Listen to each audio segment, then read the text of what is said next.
lindo. Qué alegría que no haya sido yo el único loco que queda hablando solo. Gracias, Virginia, por tu buena onda. Le iba a avisar yo, pero como se embaló hablando, bueno, la consigna era esta, compartir un poco, ¿no? Porque decíamos, bueno, el trabajo, ok, todo bien, pero todo trabajo, e inclusive históricamente, en las sociedades feudales o qué sé yo, donde había esclavos, digamos, o los reyes, ¿no? En las monarquías absolutas, siempre se le dio un tiempo libre, ¿no? O qué sé yo, imagínense, qué sé yo, para que vayan a un bar, ¿por qué? Porque si no, moría la gente. Entonces, de una u otra manera, ¿no? Tiene que hacer algo en ese tiempo libre. Y estábamos tratando de escuchar a Virginia, que nos iba a contar qué hace en su tiempo libre. Adelante. No, básicamente todavía no encuentro mi tiempo libre en mi vida, pero a mí no sé, me gusta esperar los domingos porque tengo un problemita que voy solucionando cada vez más con la limpieza, que Ajá. realmente necesito limpiar mi casa, toda mi casa, O de sea, lo que sea, y no lo es llego porque como obviamente una termino de hacer neurosis una cosa y digo, obsesiva. ya no saqué. Sí, Bien. Te voy a pasar mi está teléfono, no, si no lo tenés, así me podés venir a visitarme. Está bastante controlada, pero ese va a pasar el trapo del pasillo de mi casa 16 claro. veces en un día. Ajá. Eh, o sea, yo llego al trabajo y lo primero que hago es barrer, saludo a todos, pero bueno, yo tengo dos nenes también, los cuales ahora uno está entretenido pintando cartones de huevo para tener. El otro va a fútbol y los fines de semana hay fútbol, el otro va a básquet y los fines de semana también hay básquet. Entonces, por ahí si se llegan a ir a algún fin de semana lo del padre, yo, por ejemplo, este fin de semana, por ahí salgo un rato con mis amigas a tomar algo, o no hago nada y me quedo en mi casa feliz de no tener que cocinar para el otro día y que quede para el otro día. Como que todavía Ajá. no tengo hobbies Bien. ni ratos de ocio tan como me gustaría. Bien. Bueno, se me ocurren varias cosas para decirte, pero no te lo voy a comentar. Primero, o sea, pobre los pibes teniendo una madre con una neurosis obsesiva de la limpieza.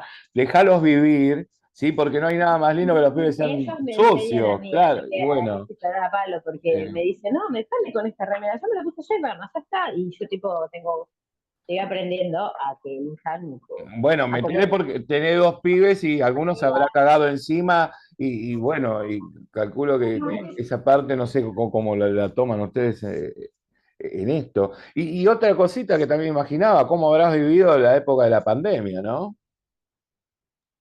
para mí la pandemia fue normal, vida normal, o sea, yo ya hacía Claro, lo del gel en las manos, totalmente. lo de, no hubo nada excesivo, sí, era nuevo lo de tirarse la bandina en los pies, ¿Vos salía todo estás con en la barba, pareja?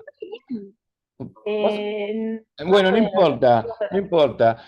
Bueno, en el discurso seguramente de tu pareja va a aparecer la palabra insoportable. No le des mucha bola, pero estoy seguro. no, ¿sabes qué? Justo no se encuentra acá. Lo que hace es, cuando yo llego, por ejemplo, de trabajar, me dejó la mesada limpia, las camas armadas y Y barrió toda la sí, casa.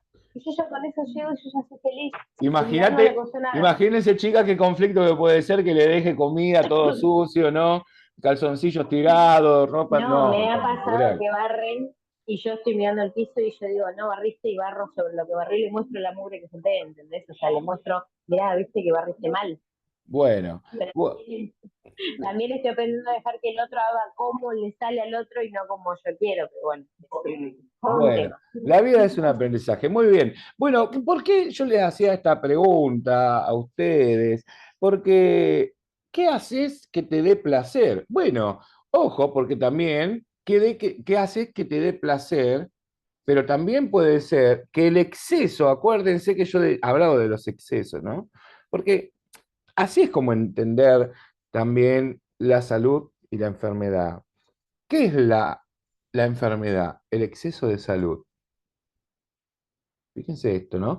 Y yo decía, el exceso de la ansiedad, cuando ya no lo podés manejar, que no es entonces productiva para un proyecto, entonces ese exceso de ansiedad, lógicamente te va a dar una angustia, porque es vivir entre la angustia. El exceso del pasado te da depresión, que es la misma angustia de un pasado. Y el exceso del presente es estresante, ¿no? El estrés que te da angustia del presente. Fíjense cómo manejamos los tres tiempos y los excesos. Y el exceso de placer queda definido como el goce. Porque cuando vos te das cuenta, está buenísimo hablar con la compañera también, por más que ustedes digan, la pueden ahora de ponernos los rótulos, tenemos una compañera histérica, ¿no? Y yo digo, tenemos una compañera que se descubre día a día y que se puede transformar y que da la sabiduría a lo que dice Lacan. Porque Freud decía que nuestro inconsciente nosotros no nos conocemos, nuestros fantasmas no nos conocemos. Y yo como Virginia pienso y sostengo que nuestros Yo sí fantasmas sí conozco los mi lado conocemos. oscuro, los conozco. Exacto. Yo creo en eso, que nosotros todos conocemos nuestros fantasmas. El tema es si nos queremos encontrar con ellos, ¿no? Entonces me parece, miren, que en vez de ser negativo, el ejemplo es muy positivo, ¿no? Porque todos conocemos nuestros fantasmas. Me acuerdo en un congreso que había ido a dar de adicciones y que yo hablaba, porque todos hablan del consumo, ¿no? ¿Y dónde está el docente que va? Estaba fumando un pucho afuera. Yo, pero ¿cómo el docente va a hablar de adicción? Está fumando un pucho, ¿no? Y entonces, bueno, y fue desde ahí esa crítica que había, no sé cuántas personas, como 600 personas para un congreso que era internacional, y yo le decía, ¿no? Y comencé así, ustedes se equivocan porque creen que no saben por qué consumen, y sin embargo, sí consumen, y sí saben por qué lo hacen. El tema es que no quieren reconocerlo, ¿no? Y hablaba esto de los fantasmas, y porque yo hacía la división, la misma que sostengo hoy, entre lo que es un consumo. En una sociedad de consumo se consume. Fíjense esto, ¿sí? Para que entiendan. Ana Quiroga ya lo está diciendo, si en el tiempo libre que vos utilizás haces algo que no te dé placer, haces algo, ¿sí? De que no te dé nada, porque ese tiempo, por eso yo hablaba un poquitito de decir, bueno, estoy con mis hijos, pero puede ser, sí, tal vez sí, pero es el tiempo que se vuelve tuyo. Vos te apropiás de ese tiempo, es mío.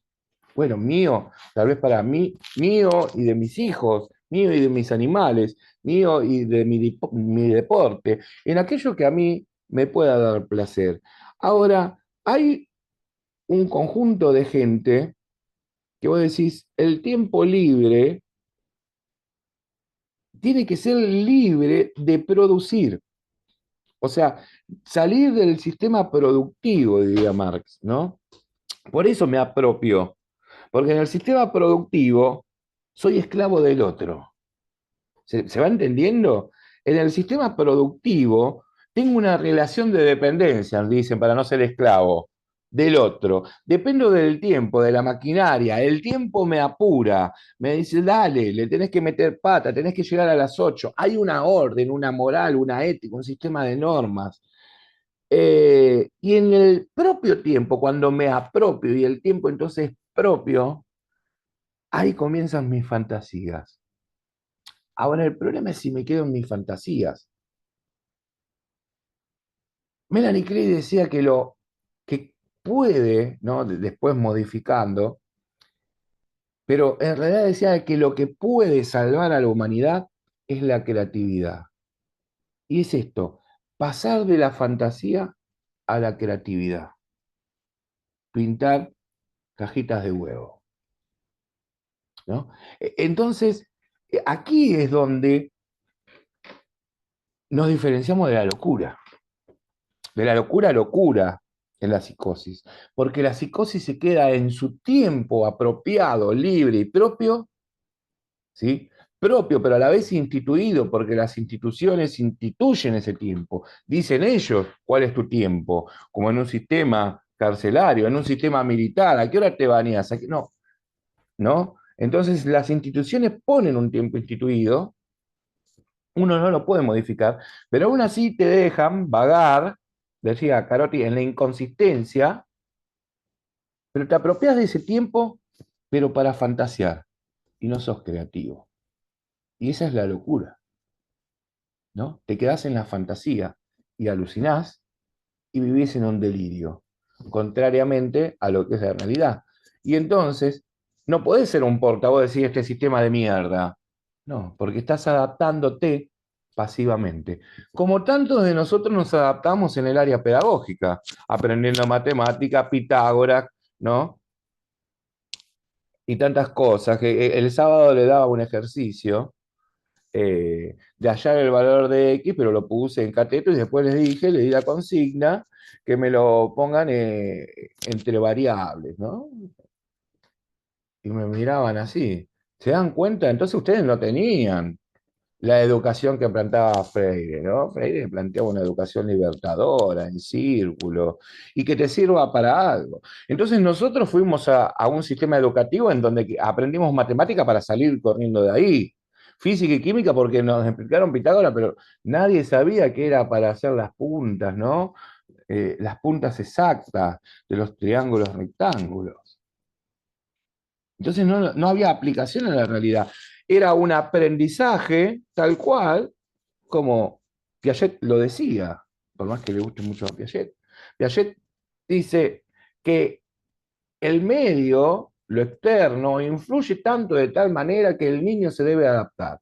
Pichón rompe con esta controversia, porque él dice que tanto el medio adapta, o sea, influye para que el otro se adapte, pero uno también influye sobre el medio.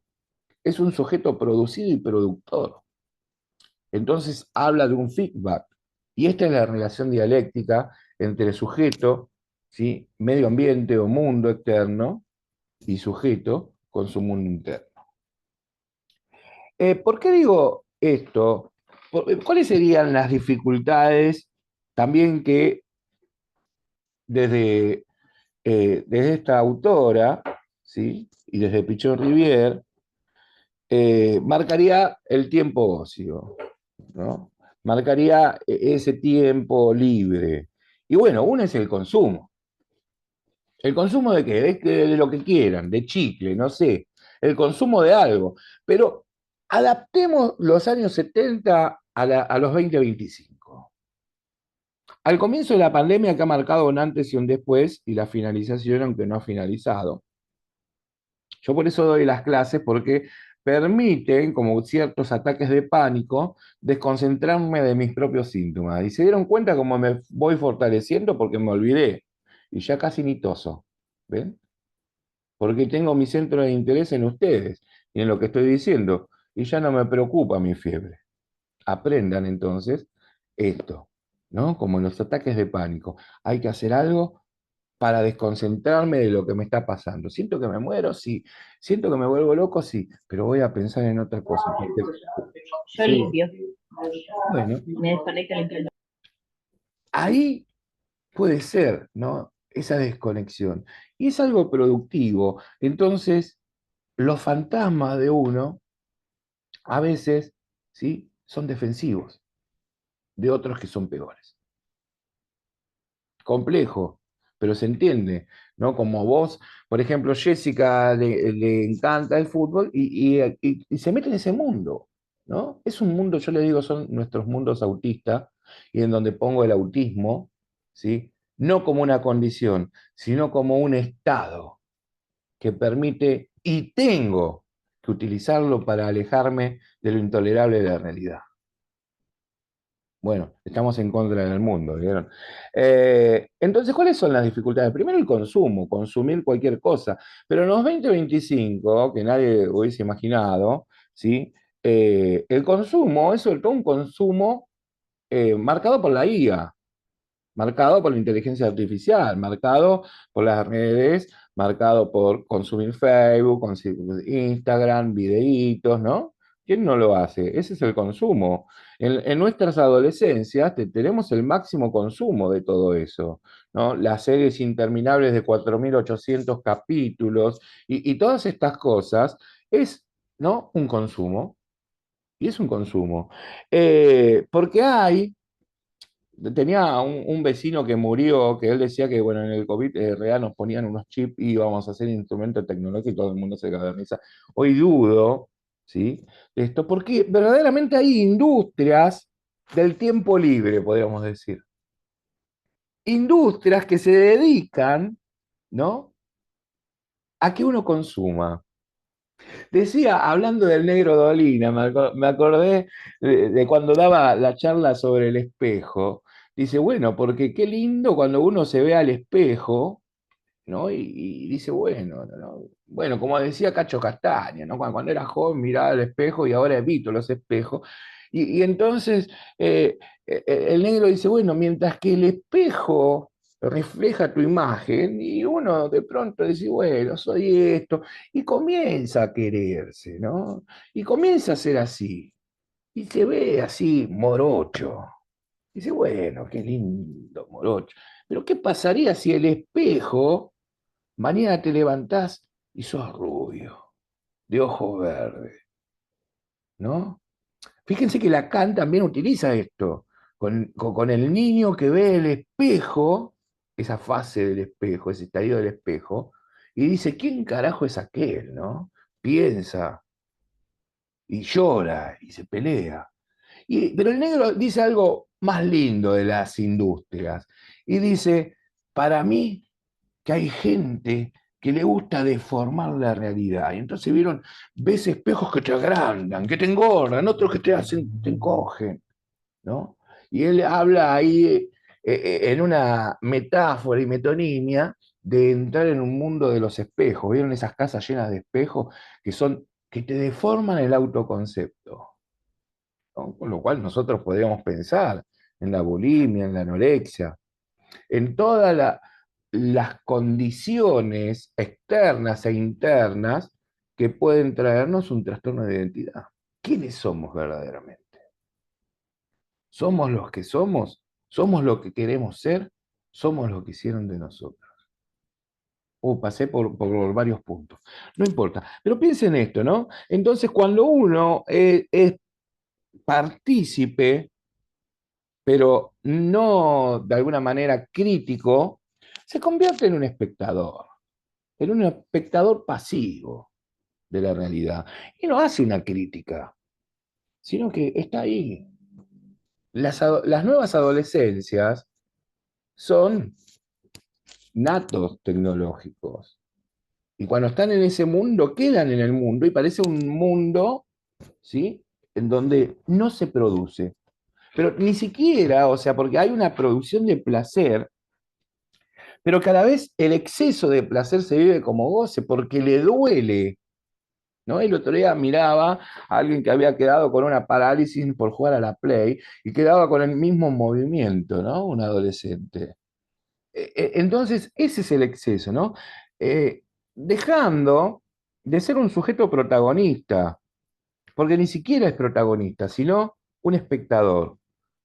Ya deja de ser productor.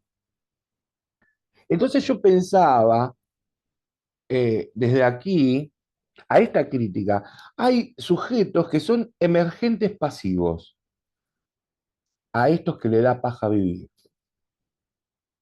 ¿no? ¿No me vas a comprar algo? No, no, ¿por qué? Me da un paja, ¿no? Entonces, fíjense ese discurso, porque entra en juego algunas cuestiones. Se levantan, como vuelven a un mundo del goce, porque el goce tiene que ser entendido como el exceso. Yo le decía en clase, en otras instituciones, el exceso como en las series complementarias de masoquismo y sadomasoquismo, pero en donde uno no es sadomasoquista y el otro es masoquista, ¿no? Y entonces, bueno, se encuentran en una serie al revés, el sadomasoquista con una persona que no es masoquista y le dice, pegame y llamame Marta. Y el otro, ¿qué te pasa?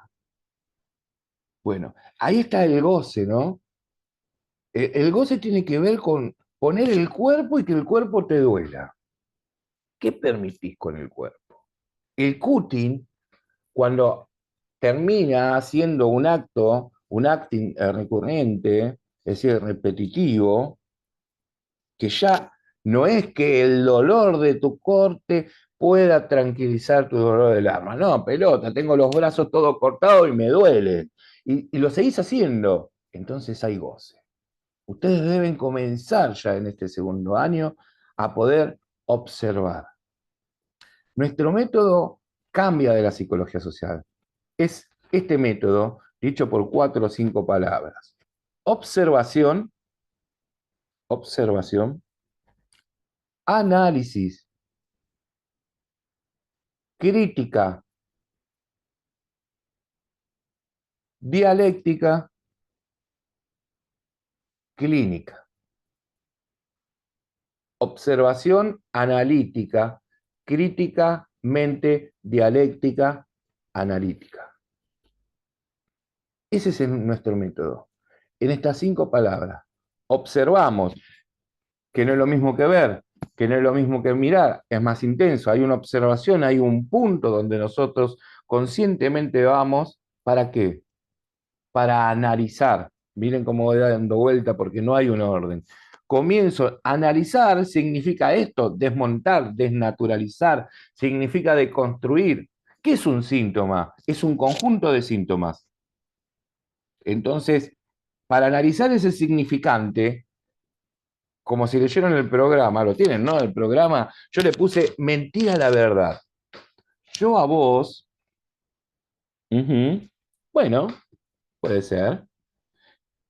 Ahí estamos en problema, porque ese exceso, fíjense que yo también puedo ser pensado o tomado o rotulado, como decir, uy, pero el loco que se droga, entonces, y es diferente, porque eso puede ser un consumidor.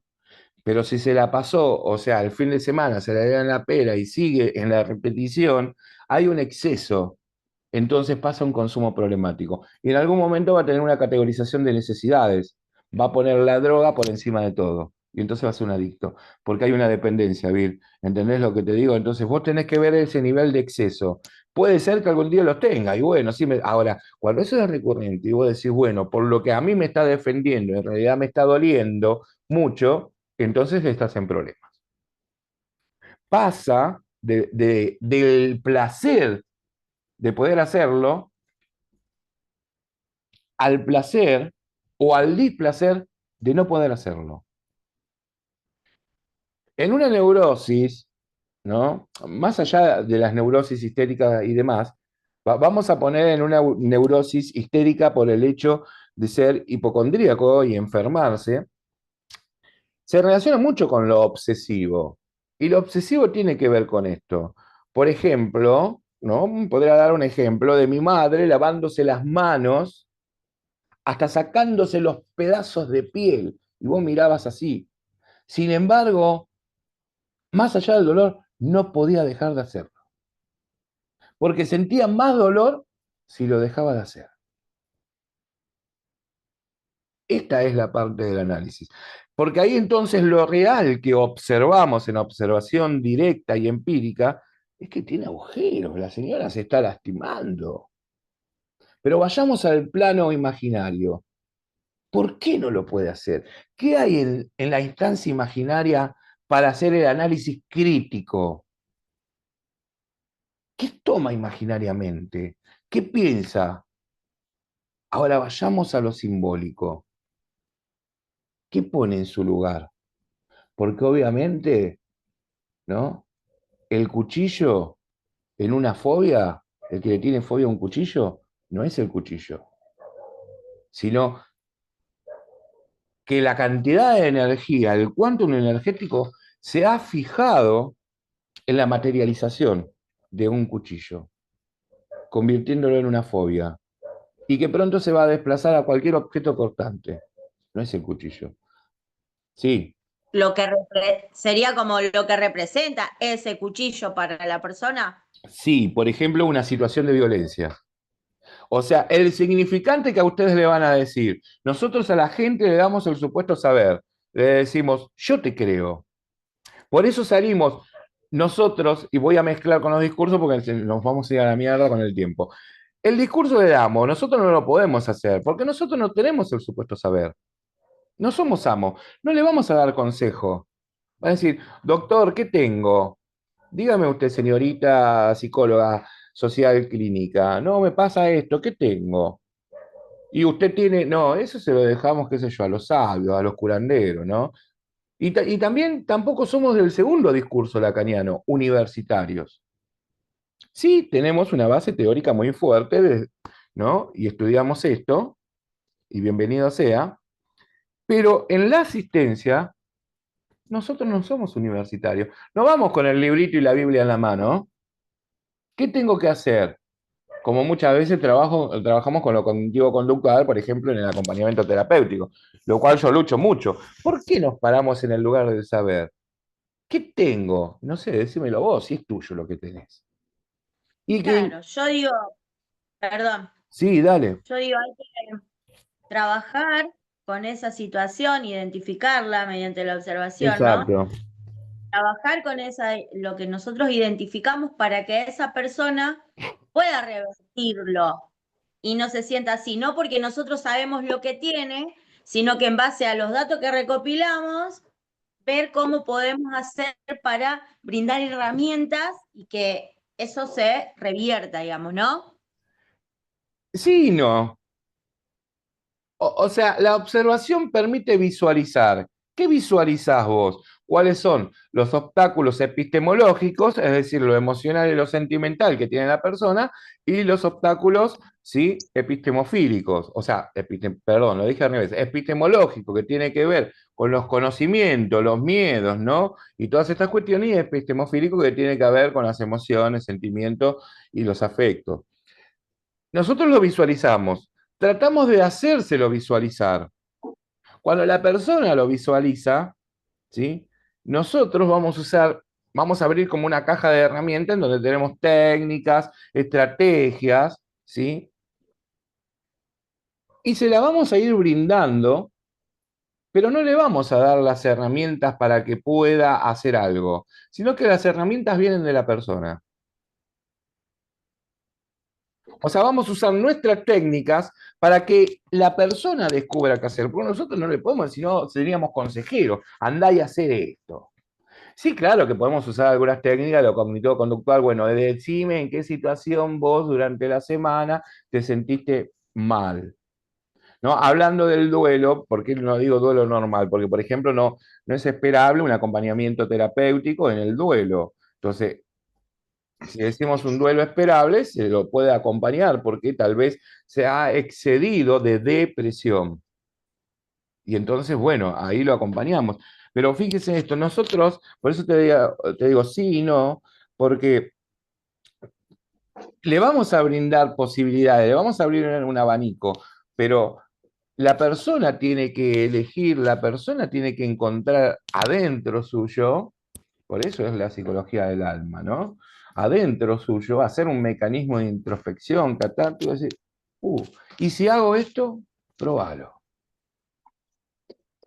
O sea, cada solución, si ustedes quieren, o herramienta que sea con una solución, la tienen las personas. Entonces salimos del discurso universitario.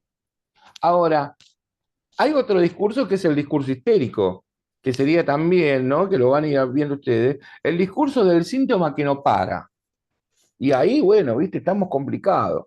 Es como cuando vos decís, por ejemplo, en el estado que estoy yo, siempre hay un discurso histérico y sintomático en la sociedad, como es el primero que estábamos hablando. Pero ¿no le ha pasado ir a la casa de algún familiar conocido, amigo, y decir, che, loco, no sabes qué mal me siento, anoche no puedo dormir? A mí me pasa peor, no sabes. No sabes cómo me siento yo. ¿No les pasó esto? Bueno, tal vez sea este el malestar en la cultura y el otro, ¿no? Por encima tuyo, con el narcisismo de decir yo estoy peor. Hay muy poca gente que dice, ay, contame. No, no sabe cómo estoy yo. Me mandé un asado el domingo. Ah, sí, ¿qué hiciste esto? Ay, yo te hice, ¿no? Y bueno, y viene ahí como esa competencia histérica en donde uno tiene que ir mostrando significantes. Porque hay otra cosa también. Cuando nosotros le damos el supuesto saber, le entregamos en bandeja su saber y le empezamos a respetar su discurso, sabemos que no están mintiendo. Y ahí viene un problema. Le dejamos decir, pero sabemos que lo que nos dice nos miente. Y claro, me imagino, Sandra, buenas tardes. Me imagino la competencia, ¿no? Pero sabemos que nos miente. Sabemos que ya tiene interpretaciones propias. Y no, lo que a mí me pasa es que me lavo las manos así porque tengo un virus. No, y tal vez te lavas la mano así porque le sacaste el marido a tu mejor amiga, a tu hermana. O sea, el significante verdadero se esconde detrás de otro significante. Por eso, viendo el dibujo de Sandra, como siempre que me impacta, hay que deshilachar el síntoma, el ovillo. El síntoma sería como un ovillo, ¿no? Y ahí le vamos, tirando, tirando. Y te vas haciendo distintos ovillitos, ¿no? Sacando. Y ahí sacás lo real, que es lo que le sucede, por eso hay que trabajar en el presente. Lo imaginario en el futuro, qué espera para el futuro, pero también el pasado, ¿sí? La castración, lo simbólico. ¿Por qué él comenzó a hacerlo? ¿Qué hay en su lugar? ¿Qué hay en lugar de la limpieza? ¿Qué necesitas limpiar? Uy, me fue el carajo, ¿no? Pero miren esto, ¿no? Yo le digo a los cortes en cutting, ¿no? Entonces en algún momento le digo, cortarte. ¿Qué necesitas cortar? ¿Con qué quieres cortar? No te entiendo la pregunta. ¿Con qué quieres cortar? ¿Por qué te cortás vos? ¿Con qué quieres cortar? Y cómo me trata mi vieja. Modos de expresión. ¿Se dan cuenta? Y hay un último discurso del cuarto. No se hagan quilombo con esto, lean despacito, porque tengo una consigna, por eso quiero llegar. Vamos a ver si lo entienden. Eh, en el discurso, ¿sí? En otro discurso, que tiene que ver con el discurso del analista. ¿Qué es esto lo que yo le estoy diciendo, no? Pero hay que tener cuidado con el discurso del analista, porque tal vez, el analista también se pone en una posición de escucha, pero de no palabra. Acuérdense en que las universidades de psicología, ¿sí? Tienen básicamente en toda Argentina y Latinoamérica dos modelos, que es el modelo freudiano y el modelo lacaniano. O sea, es psicoanálisis. Vos cuando salís como psicólogo sos psicoanalista. Poco se puede articular con Pichon Rivière, poco se puede articular con lo cognitivo-conductual, al menos que lo hagan en universidades privadas y otras universidades, qué sé yo, Universita, la Católica, o en México, ¿no? Que se trabaja mucho lo cognitivo-conductual o en Estados Unidos, pero aquí es psicoanalista freudiana o lacaniana. Entonces el discurso del analista también pasa ahí, ¿no? Bajo el discurso del analista que permite poner algo para que no haya tanta cercanía en términos de transferencia y contratransferencia o de depositación, que es el diván, para no acercarme tanto. Sin embargo, nosotros decimos, fieles a Moffat, palabras como, ¿no? Corazón contento y atento para escucharte, cercanía óptima, ¿sí? Pero mente fría para operar, distancia operativa, instrumental. El analista no se acerca. Ahora más o menos, porque comenzó a ver la psicología social, ahora trabajamos juntos y un psicoanalista te da un beso, te da un abrazo cuando te recibe. Antes, ¿qué tal? ¿No? Y yo les decía el otro día cuando trabajábamos en el lugar psicoanalítico, en donde tenemos los consultorios, que siempre hay un reloj. Tuc, tuc, tuc. Me volvía loco. Porque me marcaba un encuadre de los 45 minutos que nosotros no tenemos ese encuadre. Hoy, por suerte, bueno, más los lacanianos, los freudianos sí son encuadrados, pero los lacanianos son mudos. ¿No? Vos le querés decir, che, conversá conmigo, decime algo, tirame un centro, ¿viste? No, no puedo. El silencio se escucha. Pero la puta madre, no me tira nada este tipo. ¿Entendés? ¿Y qué hago? No, porque tengo ganas de cortarme. ¿Por qué? Dame una palabra amorosa, ¿viste? ¿Qué sé yo? Aunque sea autorreferencial. Bueno, un poco la idea es esto. Tengo un montón de cosas para decirle, ¿sí? Eh, el abordaje, es esto lo que le explicaba, de la psicología social y sobre todo en la clínica, siempre debe ser entendido de un abordaje en un sujeto en lo interior, en los grupos internos, ¿no? Y la interioridad son sus vínculos. O sea que nuestros fantasmas y fantasías inconscientes, e inclusive en la locura, el loco no está hablando con gente que no entiende quiénes son. Son sus vínculos, deformados, desplazados, condensados. Está hablando con su madre. Bueno, Vid, dale. Ahora paso la consigna, después la voy a poner un PDF, ¿eh? Gracias por compartir hoy. Ya terminamos, ya terminamos. Gracias. Te mando un beso. Y bueno, y el SC, ¿no? Las tramas vinculares, las relaciones, ¿no? Y también en estas relaciones que emergen en el mundo externo. Bueno, discurso del amo, discurso universitario, histérico y analista, ¿sí? Esos 4 discursos. Yo quisiera, esta va a ser la tarea, mañana se lo mando por un PDF bien, que ustedes, por el grupo nomás, pero todos, la idea es que todos y todas puedan hacerlo, ¿sí? Porque quiero ver este proceso. Quiero ver si pueden, claro que van a poder, imaginarse una idea con un discurso del amo, por ejemplo. ¿Dónde encuentran un discurso del amo? ¿Se entiende? O si alguna vez lo encontraron. Por ejemplo, yo me acuerdo de ciertos profesores que decían, por ejemplo, yo que fui zurdo, vino un profesor de literatura y me dice, acá zurdos no. Y me obligó a escribir con la derecha. Bueno, gracias al profesor veo lo positivo también, que escribo con las 2 manos. Pero lo que me costó, no saben. Porque las escuelas no eran para zurdos. Aparte que yo como zurdo hiperactivo molestaba siempre. Molestaba con el codo, molestaba con esto, entonces siempre terminaba, ¿no? En el fondo. Entonces, ¿cuál es esa relación? ¿Dónde ustedes, en su vida personal o en cualquier lado, cuándo se encontraron con un discurso universitario en donde el otro te decía, es así? Y te transmitía el saber, pero como único saber, como totalmente objetivo. Creo que en muchos lados. ¿O cuándo se lo ven? Por televisión, por la calle. El discurso universitario, en donde pesa ese saber. Y vos pareces, ¿qué? Un alumno, sin luces, ¿no? ¿Cuántos ejemplos de docentes que tenemos que no hablaban de enseñaje? Este es un grupo en donde todos aprendemos y compartimos. Pero una cosa que es esto, el transmitir algún conocimiento y que ustedes transmiten, y otra cosa es decir, esto es así. ¿Por qué? Porque lo digo yo, que fui a la universidad. ¿Me entendés? Y soy un súper economista. Bueno, ponele. Acuérdense también que suma lo real, pero también suma lo imaginario y suma lo simbólico. Lo simbólico, uso armas, lo imaginario, creo miedo, ¿sí? Las situaciones de los militares. ¿Qué fue eso?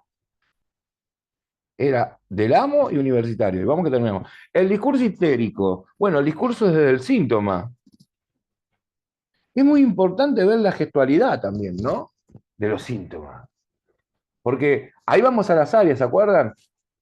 Área 1, del pensar. Bueno, el loco piensa y área 2, del sentir, del cuerpo. El cuerpo habla. Área 3, si yo freno su pensamiento, si yo freno, si acá no puedes pensar, acá no puedes expresar por el cuerpo, pasa al acting, a las acciones. Pero sobre todo por eso hablamos del discurso, porque yo le planteo en mi teoría que falta un área, que es el área 4 del discurso, el área del lenguaje. Sí, estoy tratando de apurarme porque termina. Y entonces, este es el discurso histérico y el discurso del analista, ¿no?